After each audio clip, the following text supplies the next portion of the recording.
살아야 할 이유를 발견한다. 소망의 힘이라는 제목으로 하나님 말씀 증거하겠습니다. 우리 인생을 놀라게 하는 사건들이 있습니다. 첫 번째가 예상치 못한 고난입니다. 당황스럽습니다. 순종하면서 닥치는 고난입니다. 하나님의 섭리 믿고 전진해야 할 것입니다. 좋으신 하나님이십니다. 끝이 좋습니다. 견뎌야 됩니다. 두 번째, 사람에 대한 놀람입니다. 전혀 그럴지 않을 것 같은 사람이 어이없는 행동할 때 우린 당황할 때가 있습니다. 1996년도에 일본에서 나온 영화입니다. 쉘리 댄스. 번역하면 뭐 다 아시죠? 춤 한번 추실까요? 이 1996년도 나온 영화인데 일본에서 히트쳤습니다. 스기 야마라는 42살 먹은 남자가 어느 날 춤바람이 났습니다. 그런 이야기예요. 근데 그가 아름다운 아내가 있고 사랑하는 자녀와 함께 행복하게 살아가는 모험적인 가장입니다. 회사에서 인정받았고 경제적인 안정도 누리고 있었고, 근데 어느 날 퇴근해서 집에 돌아오는 길에 댄스 교습소의 간판을 보게 됩니다. 무언가 홀리듯이 그 교습소 들어가서 등록을 합니다. 그러면서 탈선이 시작됩니다. 이 영화는 많은 사람들에게 질문을 불러일으켰습니다. 왜 멀쩡한 사람이 어느 날 갑자기 삶으로부터 탈선해 나가는가? 다만 많은 사람들께 질문을 자아냈습니다. 이번에도 뉴스에서 보도된 사건 보니까 북한강에서 뭐 있잖아요. 뭐 말 꺼내기도 좀 마음 아픈 어떤 살인 사건의 주범이 알고 보니까 엘리트 장교, 육군사관학교 65기, 어떤 예비역 중령, 두 아이의 아빠라고 합니다. 바람 나가지고 내연내어 바람 피고 헤어지려고 하다가 살해했습니다. 그 육사생도, 그 살인범의 두 기수 후배가 놀랬대요. 생도 시절에 그 선배가 자기에게 도움도 주었고, 또 추위에 뭐 훈련이 좀 혹한기 훈련이었나 봐요. 뭐 추울 때 뭐 자기 귀를 또 만져주기도 하고 후배들에게 따뜻했던 선배라고 합니다. 그런데 결론은 살인마로 나왔습니다. 어떻게 이런 일이 벌어졌을까요? 뿌리는 행복에 대한 갈망을 잘못 풀어간 겁니다. 하나님께로 가야 되는데 그게 일탈로 간 거예요. 우리는 어떻게 하면 더 행복할까 고민하고 좀 더 배우기도 하고 또 높은 지위에 올라가기도 하고 돈 좀 더 벌면 행복할까 생각해서 막상 그 지점에 도달했더니 거기에 행복이 없음을 발견할 때 허무와 무기력과 방황이 올 때가 있습니다. 사명으로 가는 발판이 돼야 되는데 고지에 가봤더니 거기 행복이 없어서 그걸 극복하려고 하다가 하나님께 가지 않고 일탈로 가는 거예요. 더 자극적인 거 추구하다가 이런 멀쩡한 사람들도 이런 말도 안 되는 일들을 벌이는 것입니다. 신학적으로 말하면 행복이라고 하는 건 눈에 보이는 것, 뭐 예쁜 아내 얻거나 멋있는 남편 결혼하거나 물질을 어느 정도 목표액을 모았다고 오는 게 아니라 행복은 하나님과의 관계입니다. 하나님으로 가득 채워지는 것입니다.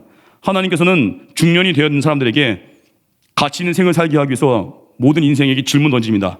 이대로 살아도 되겠느냐? 이 질문은 모든 인생은 받습니다. 거기에 나름대로 반응을 합니다. 여기서 인생의 방향을 설정해야 합니다. 바르게 정하면 성숙하고 의미 있는 인생 살고 잘못된 방향으로 하면 아주 추한 인생 보내는 것입니다. 결국 진정한 행복을 향한 인생의 질문 앞에 우리는 몸부림치고 있습니다. 행복에 대한 오해에서 일탈이 시작되는 거예요. 우리 연약함과 죄성이 그걸 부추길 때 있습니다. 진짜 행복은 어디 있느냐? 오늘 본문이 말해주는 것입니다. 첫째가 하나님의 손 안에 있다는 거예요. 행복은 환경이 아니라는 거야. 주님이 손 안에 있다는 거예요. 어떤 말도 안 되는 상황 속에서도 그 위에 하나님이 계시다는 거예요. 또 하나, 하나님 손 안에 사는 사람이 어떻게 살아야 되는지 세 가지인데, 죽지 말고 살라, 산자의 소망 가지라, 삶을 귀하게 여기고 버티라는 거예요. 두 번째가 웃으며 살라, 무엇을 해도 기쁨으로 살라는 거예요. 세 번째가 준비하라, 노후가 아니라 사후 준비하라, 일상을 멋지게 살라. 오늘 이게 메시지의 요약입니다. 차례대로 증거하겠습니다. 첫 번째가 우리 인생이 하나님의 손 안에 있다는 것을 믿어야 된다는 거예요. 1절 말씀 보니까 이 모든 것을 내가 마음에 두고 이 모든 것을 살펴본즉 의인들이나 지혜자들이나 그들의 행위나 모두 다 하나님의 손 안에 있으니, 다 하나님의 손 안에 있는 것입니다. 하나님의 절대 주권이 있다는 것입니다. 내가 원치 않는 상황 속에 있어도 그것조차 하나님의 손 안에 있음을 믿는 거예요. 묻겠습니다. 이스라엘 백성들이 애굽의 바로의 확정에서 시달리고 있을 때 그들은 어떤 상황입니까? 그 상황 역시 하나님의 손 안에 있던 것입니다. 근데 우리는 내가 원하는 기준 따라서 하나님의 손 안에 있다 없다 평가할 때가 있습니다. 세상은 내가 원하는 대로 되지 않습니다. 때는 하나님이 악인 통해서도 당신의 뜻을 이루어 가십니다. 2절에 보면 의인이나 악인이나 다 당하는 일이 비슷한 것처럼 보이는 혼란한 상황 속에서 이게 하나님의 손 안에 있다는 생각이 들지 않을 때가 우리에게 있다는 거예요. 사랑을 받을지 미움받을지 알 수 없다는 거예요. 그러나 모른다고 해서 불안하거나 두려워할 필요가 없다는 거예요. 하나님이 알고 인도하시고 모든 환경들이 하나님 손 안에 있다는 것입니다. 그리고 우리는 할 일은 감사와 함께 전진하는 거예요. 사람들은 근데 그러지 못한다는 것입니다. 하나님 손 안에 있다는 생각을 못하고 내 나름대로 나의 개똥 철학으로 판단하는 사람들은 어떻게 반응하겠습니까? 그게 3절이에요. 모든 사람의 결국은 일반이라. 이것은 해 아래에서 행하시는 모든 일 중에 악한 것이니 곧 인생의 마음에는 악이 가득하여 그들의 평생에 미친 마음 품고 있다가 후에는 죽은 자들에게로 돌아가는 것이니라. 사람들이 다 어떻게 하냐면 죄를 짓고 그리고 미친 짓 한다는 거예요. 내 뜻대로 되지 않을 때 그때 하나님 바라보면서 섭리를 믿고 경외하면서 나가야 되는데 하나님께 가지 않고 상황 따라 반응하니까 그때 미친 짓을 한다는 거예요. 미친 마음 품는다는 거예요. 늘 낙심하고 늘 좌절한다는 거예요. 그래서 우리 하나님 손 안에 있음을 믿어야 됩니다. 그래서 하나님 손 안에 있음을 믿으면 지금 일상에서 주님 손 안에 거하며 예배하며 거하면 인생의 위기가 오면 그는 더 강해질 것입니다. 그리고 축복받으면 더 사명을 향해 달려갈 것입니다. 내가 하나님 손 안에 거하고 있는가, 그게 최고의 점검이에요. 오늘도 하루를 살 때, 한 주를 살 때 주님 안에 완전히 붙어 있겠습니다. 그 상황은 하나님 손에 다 인도가 맞는 거예요. 때로는 악한 상관이라 할지라도, 때로는 핍박 같은 어려움이나 온다 할지라도 하나님 손에 있으면 반드시 승리합니다. 적용 메시지요. 하나님 손 안에 있음을 믿는 사람은 어떻게 살아야 되는가? 첫 번째, 죽지 말고 살라, 버티라. 그 메시지입니다. 4절 5절 말씀 보니까 모든 산자들 중에 들어있는 자에게는 누구나 소망이 있으면 산 개가 죽은 자보다 낫기 때문이니라. 산자들은 죽을 줄 알되 죽은 자들은 아무것도 모르며 그들이 다시는 상을 받지 못하는 것은 그들의 이름이 잊어버림과 됨이니라. 4절에 나오죠. 모든 산 자들에게 희망이 있다는 거예요. 속담을 이용합니다. 산 개가 죽은 사자보다 낫다. 아무리 죽고 싶은 순간이 와도 살아야 된다는 거예요. 광야 도망다니던 다윗, 죽고 싶은 날들이 많았을 것입니다. 하나님을 신뢰하고 기다렸습니다. 죽음의 땅을 걸으면서도 산자의 삶을 살았습니다. 다윗의 고백이 시편 27편 12절 14절. 내 생명을 내 대적에게 맡기지 마소서. 위증자와 악을 토하는 자가 일어나 나를 치료함이니이다. 내가 산자들의 땅에서 여호와의 선하심을 보게 될 줄 확실히 믿었도다. 너는 여호와를 기다릴지어다. 강하고 담대하며 여호와를 기다릴지어다. 살다 보면 너무 고통스러워서 죽는 게 사는 것보다 나아 보일 때가 있습니다. 달콤한 죽음이 손을 내밀 때가 있습니다. 마귀의 유혹입니다. 단호하게 뿌리셔야 된다는 것입니다. 그래서 자살은 회개의 기회를 없애는 거예요. 이후에 갈 곳은 지옥불일 것입니다. 어렵게 우리 인생에 살아오면서 견뎌낼 때 잘 오셨습니다. 끝까지 주님 바라보면서 이겨내야 된다는 거예요. 산자의 소망을 가져야 된다는 거예요. 사명 감당할 때도 우리 고난이 올 때 있습니다. 마귀의 유혹이 뭐예요? 그 사명을 중단하게 만들려고 하는 거, 자리 옮기게 만드는 거, 그게 마귀의 속임수라는 거예요. 내가 살아있는 거, 부름받은 그 자리 인내하면서 버틸 수 있는 거, 그리고 내게 남아있는 게 있거든요. 남아있는 거 바라보면서 거기에 소망 거는 거예요. 남과 비교할 게 없어요. 예배할 수 있다면 그 복인 겁니다. 이 자리에 올 수 있다면 그거 복인 거예요. 다하라 요네코, 일본 여성입니다. 1937년 5월 31일생 도쿄 하치오지에서 태어났습니다. 다하라 요네코, 18살까지 부유하게 컸습니다. 어려움도 없었습니다. 갑자기 어머니가 죽고 나서 우울증이 찾아왔습니다. 사는 것보다 죽는 게 낫다고 죽음이 속삭일 때 전차에 몸을 던져서 자살을 시도했습니다. 다행히 죽지 않고 살았습니다. 정신 차리고 보니까 두 다리와 왼팔이 날아갔대요. 오른팔 하나 남았는데 오른팔도 손가락 3개만 남았습니다. 몸을 볼 때마다 절망이 찾아옵니다. 살아서 뭐 하겠나. 2번, 3번 더 자살 시도합니다. 근데 또 죽지 않고 또 살았습니다. 병원에 누워있는데 살아도 산 몸이 아니었습니다. 근데 이번에 있던 그 병원에 미국 선교사 부부와 아키 도시라는 일본 총각이 와서 복음을 증거합니다. 일본 청년이자 신학생인 아키 도시는 이 선교사님 통역을 위해 따라온 것입니다. 결국 복음을 증거하고 예수님을 영접했습니다. 또 말씀 읽다 보니까 고린도후서 5장 17절에서 은혜 받은 거예요. 누구든지 그리스도 안에 있으면 새로운 피조물이라. 이전 것은 지나갔으니 보라 새 것이 되었도다. 이 말씀이 마음판에 새겨진 거예요. 다하라 요네코. 아침이 이제 밝아서 새로운 세상이 열립니다. 사지 멀쩡할 때도 죽을 생각만 했는데 예수 생명이 들어오니까 살아야겠다는 의지가 막 불타오릅니다. 그런데 또 원망이 찾아옵니다. 하나님, 날 찾아오시려거든 사지가 멀쩡할 때 찾아오시지 왜 이제야 오셨습니까?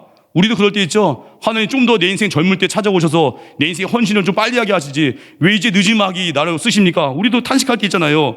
그때 이 다하라 요네코 이 여성에게 하나님 말씀하시더래요. 그것으로도 충분하다. 그때 결심했대요. 하나님이 나에게 충분하다고 하셨는데 이 남아있는 세 손가락으로 뭘 할 수 있을까 생각하면서 뭐 요리도 배우고 무엇이든지 막 하려고 도전합니다. 재활 의지를 불태운 거예요. 또 그러다가 자기를 찾아왔던 그 신학생 아키 도시와 결혼합니다. 목사의 사모가 되고 자녀를 출산하고 행복하게 잘 살았다고는 메시지입니다. 중증 장애인들이 소망이 되기 위해서 많은 도전을 했습니다. 희망의 증거가 됩니다. 예수님 만나고 나니까 손가락 3개만 가지고도 살아야 할 이유를 발견한 거예요. 그리고 자신과 비슷한 상황 속에 있는 사람들에게 희망의 메신저가 됩니다. 그리고 자기의 이야기를 더 많은 사람들에게 증거하기 위해서 그 희망의 메시지를 책으로 냈습니다. 책 제목 산다는 것이 황홀하다. 읽어보신 분도 있을 것입니다. 죽은 자가 절대 경험하지 못하는 게 삶의 소망이에요. 살아야 합니다. 말씀 붙들고 달려가는 거예요. 마귀가 자꾸 어둠으로 몰고 갈 때 숨게 하고 피하게 하고 잠수 타게 하고 그때 빛 가운데 나아오십시오. 그냥 나오십시오. 그냥 당장 나오십시오. 밖에 걸으십시오. 예배 현장 달려오십시오. 있는 자리에 버티고 순종할 때, 충성할 때 내게 남아있는 것도 있잖아요. 결국 작은 게 아닙니다. 아무리 초라한 게 남았다 할지라도 주님 손에 붙들리면 그 인생이 위대해지고 다른 모든 자에게 산 소망, 희망의 증거가 될 것입니다. 일어서십시오. 말씀 붙들고 전진하십시오. 두 번째, 하나님 손 안에 있다는 것은 웃으며 살라는 거예요. 기쁨으로 하라는 겁니다. 7절 9절 보니까 너는 가서 기쁨으로 내 음식물을 먹고 즐거운 마음으로 내 포도주를 마실지어다. 또 8절 보니까 내 의복을 항상 희귀하며, 또 9절 보니까 내가 사랑하는 아내와 함께 즐겁게 살지어다. 뭐 쭉 나오죠. 기쁘게 살라, 즐겁게 살라, 잘 지내라, 관계 잘 맺어라. 우리 뇌가요, 진짜로 웃는 것과 가짜로 웃는 것을 구분하지 못한다고 합니다. 화가 날 때에도요, 억지로 웃으면, 화가 날 때 웃을 수 있을까요? 하여튼 화가 날 때 억지로 웃으면 뇌는 즐거워서 웃는 줄 안대요. 그게 좋은 호르몬을 또 분비한대요. 이런 밥 한 끼 먹어도 기쁨을 먹고요. 커피 한 잔 마실 때도 기쁨을 마시고요. 오늘도 이렇게 청년팀 제가 이렇게 모임을 인도하고 같이 제대한 형제가 있어가지고 김근원 형제라고 저기 앉아 있는데 같이 떡볶이 떡볶이 그게 화려한 반찬은 아닐 수 있잖아요. 어떻게 보면 뭐 뷔페도 아니고. 근데 그 떡볶이집 가서도 너무 즐겁게 먹는 모습들. 제가 기뻤어요. 야, 이 형제는 물론 거기 있는 사람 모두가 다 기쁘게 먹었는데 이 형제는 뭘 해도 기쁘게 하겠구나. 밥 먹는 모습 봐도요, 그 사람 영성을 알 수 있어요. 맨날 까짓까짓 하면서 남겨버리면 다시는 부르지 않고 싶지만 목양을 해야 되니까 또 만나자고 하겠죠. 우리 그런 거예요. 기쁘게 먹고, 어떤 옷이 좋은 옷이에요? 명품 아니에요. 기쁘게 내가 입고 당당하게 사면요, 멋있는 옷이에요. 앞에도 주경찬 현재 멋있잖아요. 옷도 멋있지만 기쁘게 입고 오거든요. 그게 멋있는 거예요. 우리 인생에도 어떤 상황에도요, 내가 주님 손 안에 있다는 걸 명심하고 기쁘게 살라는 거예요. 그래야 기쁨 빼앗기지 않습니다. 자신감 있게. 그리고 뭐 좋은 향수가 아니에요. 그냥 뭐 아무 향수 안 뿌려도요, 우리에게 그리스도의 향기가 있습니다. 기쁨으로 걸어가는 거예요. 그래서 내게 있는 거 귀하게 여기고 즐겁게 보내십시오. 즐겁게 사십시오. 오늘 예배 이후에도 저녁 식사 나갈 때 그냥 웃으면서 드십시오. 밝게 드십시오. 그리고 여기 나오죠. 9절 보니까 아내와도 잘 지내래요. 지혜로운 배우자가 누구예요?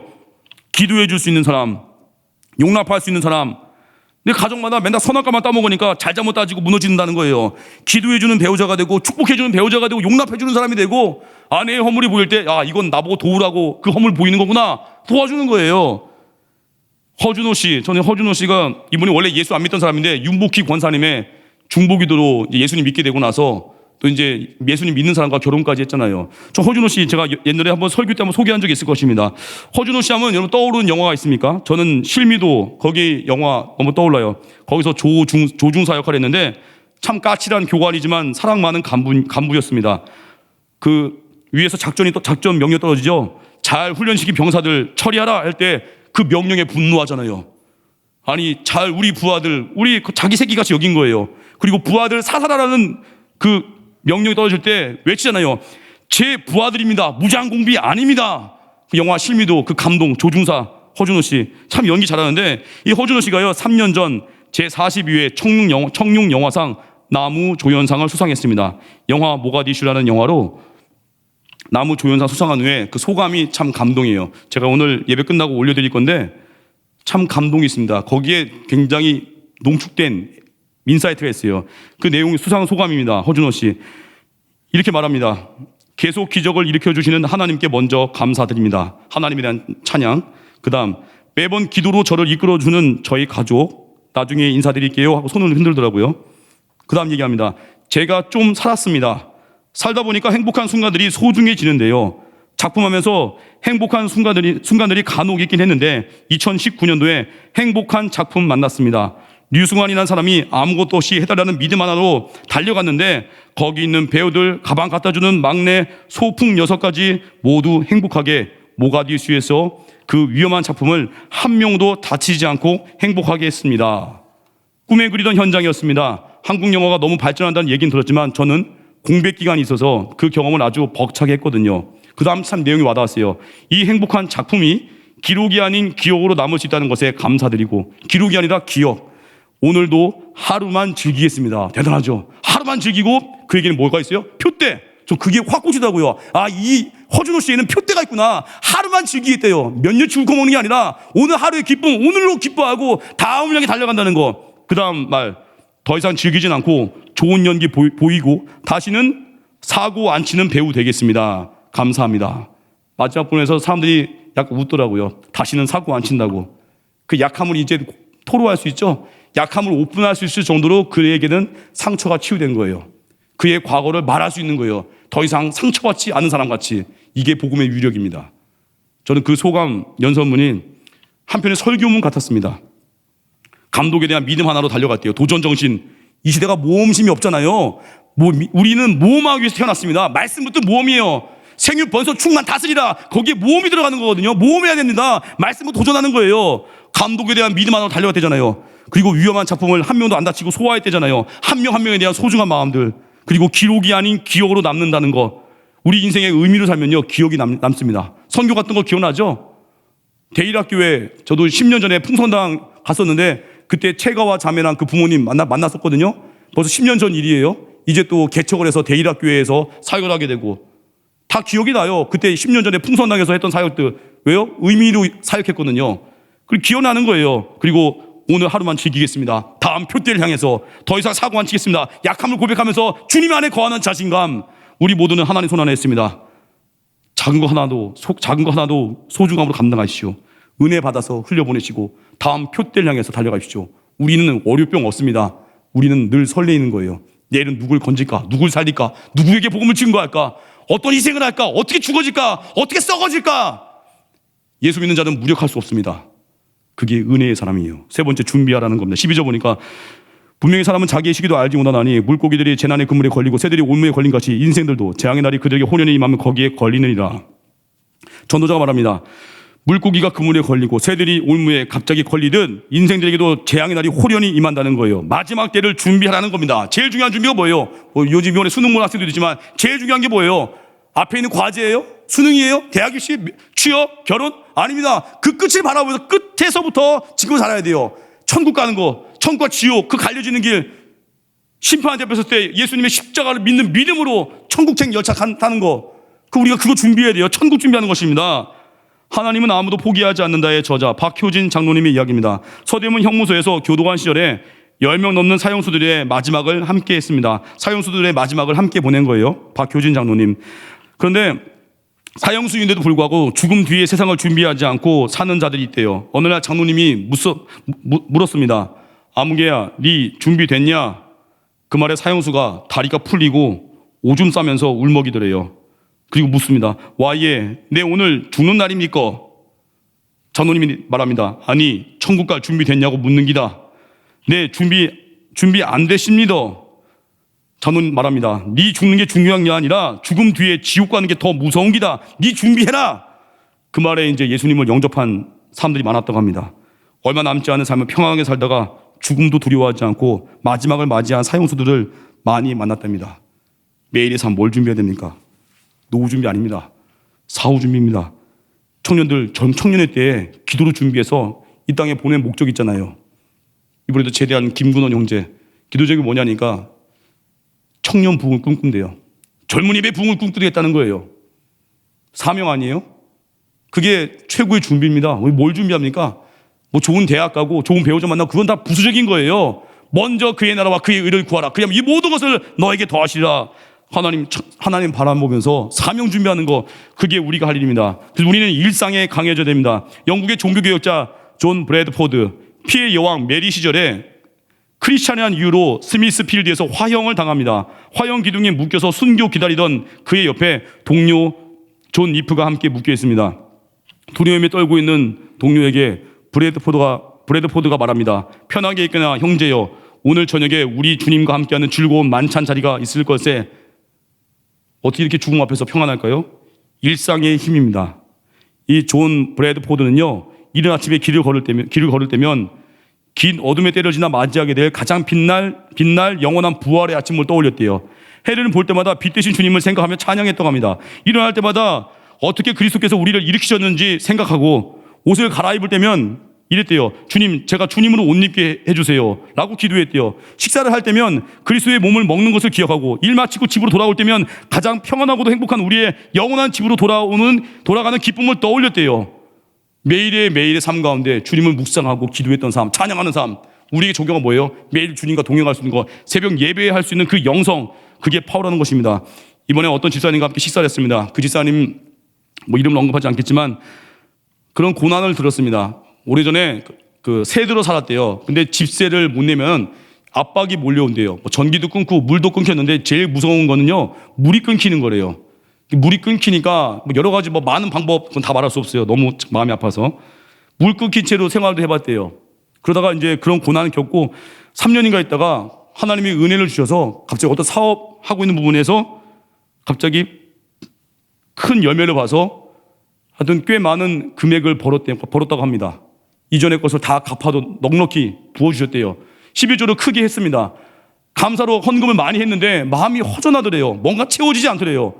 많이 주셨습니다. 11조가 엄청 늘었습니다. 고백합니다. 근데 헌금을 했는데 마음이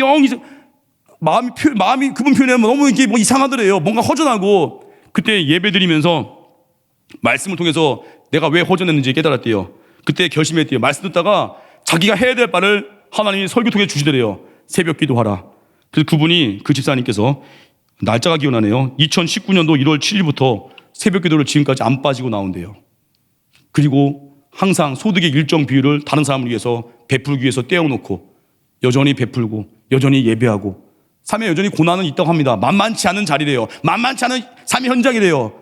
하지만 그 예배가 자기 인생을 살렸고, 예배 드렸더니 받은 축복을 받아도 하나님께 자기는 먹튀하고 싶지 않다는 거예요.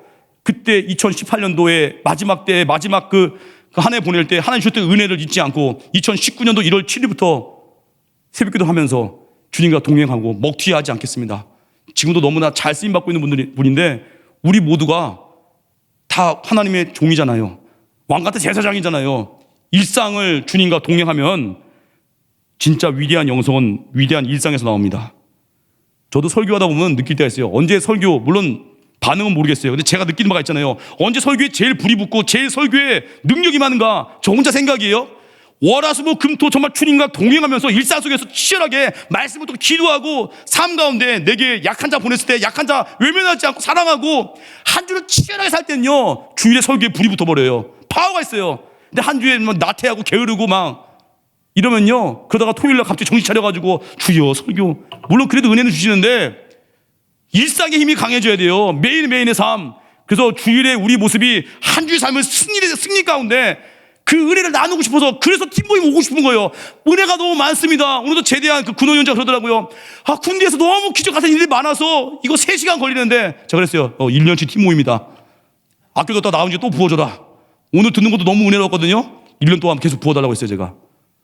일상의 영성이에요. 매일매일 동행하는 거, 그 흔적을 남기십시오. 결론입니다. 아무리 어려워도 주님 바라보면서 살아내십시오. 죽음의 그림자가 올 때 기도로 몰아내고, 낙심이 올 때, 염려 올 때 아주 마귀를 죽여버리십시오. 예배의 능력으로 그 이왕 사는 거 죽게 사십시오. 밥 한 끼를 먹어도 옷을 입어도 날량한 계획이 있습니다. 새 손가락 갖고 살아났던 그 일본 여성같이 소망 갖고 다하라 유네코를 기억하십시오. 여전히 살아있는 우리 주님께서 우리 아버지십니다. 세 번째, 준비하십시오. 천국 준비하십시오. 먹든 마시든 아버지 영광에서 영원을 준비하십시오. 자리에 일어나겠습니다. 주의 거룩하심 생각할 때 이 찬양 대일학교에서 찬양했던 건데 다시 한번 찬양하겠습니다. 주의 거룩하심.